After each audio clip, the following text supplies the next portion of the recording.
Welcome to Verbal Pick Radio, where we give you a verbal image of life, and we are everyday people. Look, this is my farewell to Aretha Franklin. In all honesty, this whole message is done in all honesty. Aretha Franklin was the queen, especially to black people, queen of soul. Music touched people around the globe. The day that she was eulogized, a lot of us played her music. We rode around in our cars. In Houston, we listened to Magic 102 and its updates on who was speaking and who was coming up next and the different singers that they had. And at home, you may have watched it on HLN or CBS, different stations that you may have watched the whole funeral. And you knew it was going to be a big day. And you knew it would go. You knew that day would go down in history. And then they showed the minister on the screen, Minister Farrakhan, and people really tuned in.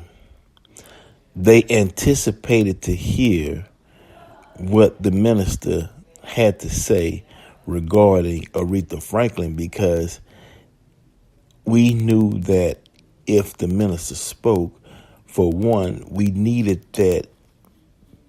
that power, that energy of the knowledge that he brings. So we were anticipating the minister. No matter who, even when the president spoke, ex-president Bill Clinton, we were still like, yeah, okay, that's fine. Where's the minister?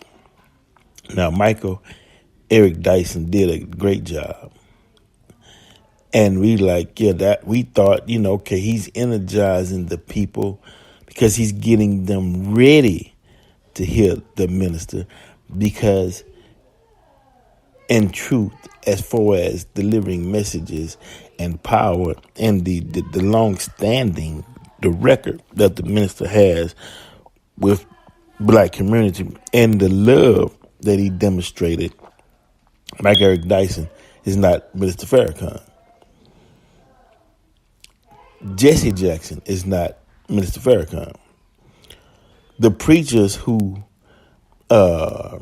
gave their sermon on Black Lives Matter and what, he is not Minister Farrakhan. So we sitting anticipating. Time went on. We thinking, now the song Fantasia, come on, Fantasia. Fantasia is the next icon as far as singing within the black community. Jennifer Hudson did her thing. But we waiting for the minister. Then you see Stevie Wonder.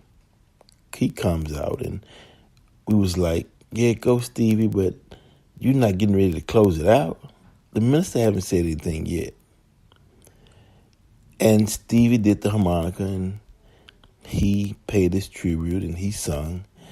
And then they were saying thank you. And we like, what? Because we thought we saw the minister with, a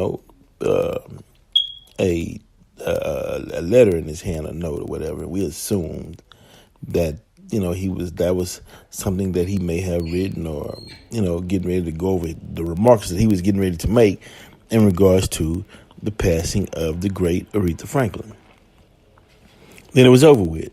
Then people started saying, wait, we didn't, you could have kept all of them off the stage except, the ones who spoke, and just let the minister do the whole eulogy. We've been content with that. So we sitting trying to figure out. A lot of people was wondering, did they railroad the minister and purposely tried to not allow him to speak, or they feel just his presence alone, just being there, that was powerful enough, and it was. But, for those of us, we did want to hear words from the minister, and that's Minister Farrakhan. The rest of them was, hey, you're okay, but you're not Minister Farrakhan. The people, the droves and droves came to see Aretha Franklin, and also Brother Farrakhan. And some of the things that said led me to believe that, I don't know. Do some blacks feel that their heaven is through white people? It seems like it's a sentiment of that within the church.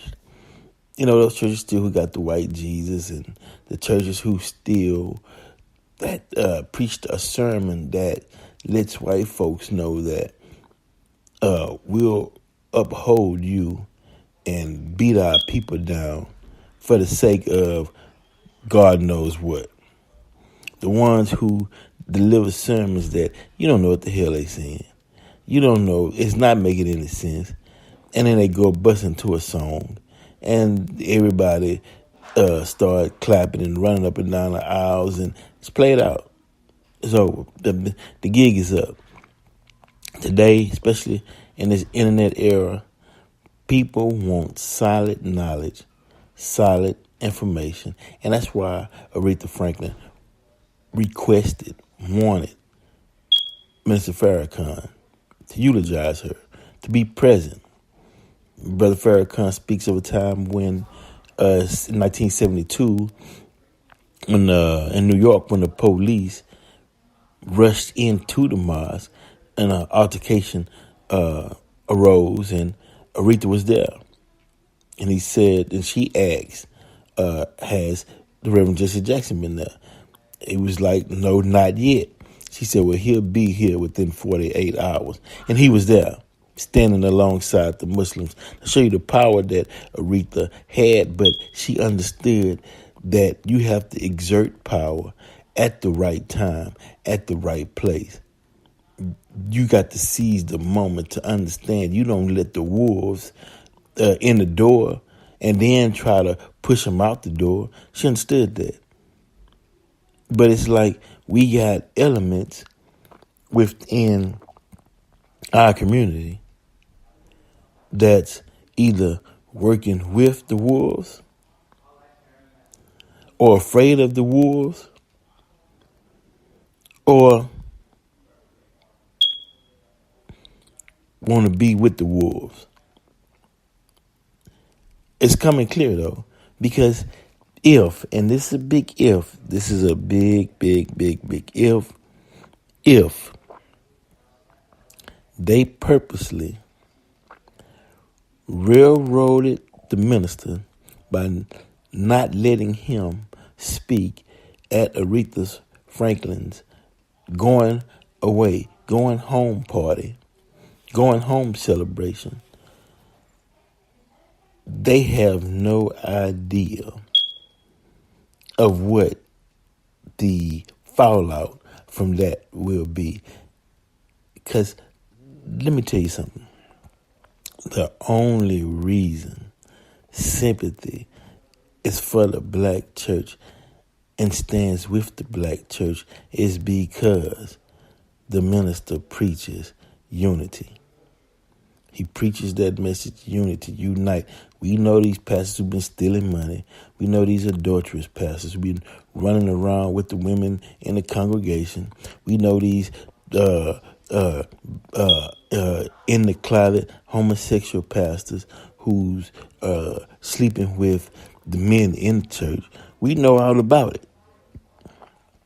And the reason why they haven't been called out is because Brother Farrakhan preached unity. You got to love your brother. I know they step on you. I know they working for their former slave master, but you got to love your brother. How do I know I pass from death to life? Because I love the brotherhood. He preaches that. Okay. But man, to see some Negroes get up there and show their ass on public TV and act like, uh, you know, yeah, I'm doing it for my slave master. They fail to realize all the minister had to say is, go snatch him off stage, and thousands would have ran and grabbed and one of them Negroes off stage for showing their ass for white folks in public to say that we align with you, we don't stand with Brother Farrakhan. But, you know, they don't understand. Or they feel or they fear their slave master more than they do their brother. We'll see. But Vero Pick Radio, tune in to oh man, y'all check this out. Tune in to Everyday People the Movie Part 3. Check out Blackout Radio on Tuesdays. In Houston time, it'll be 7 p.m., but it's 8 p.m. Eastern. Check it out. Great guests, great artists on there. Matter of fact, I might, you know what? I'm thinking about next Tuesday, letting you all hear a portion of Blackout Radio. You know what I mean? On Vero Pick Radio. And help some of these artists out. And we'll see how we can get that on. What else, man? Everyday People the Movie Part 1, Part 2, Part 3. Now, Part 3 towards the end, about 20 seconds before the end of the episode. I don't know, man. We had an audio problem, which we'll try to get the captions up during that audio problem. I truly apologize as the CEO behind this movement that something like that took place, but it was out of our control. It happens like that. Powerful messages, you're always going to have, we expect something. You see what I mean? But it gets greater later. Can the devil fool the Muslim? Not nowadays. So we'll keep rolling. Vero Pick Radio. Oh, shout out, man, to Northside Outlaws, Brother Saladin, Do Your Thing, Marcus Mudd, and Blade Remix. Everybody that's out there that's doing things, Jasmine Blue and her thing. Y'all continue to roll, and Vero Pick Radio, and we're out.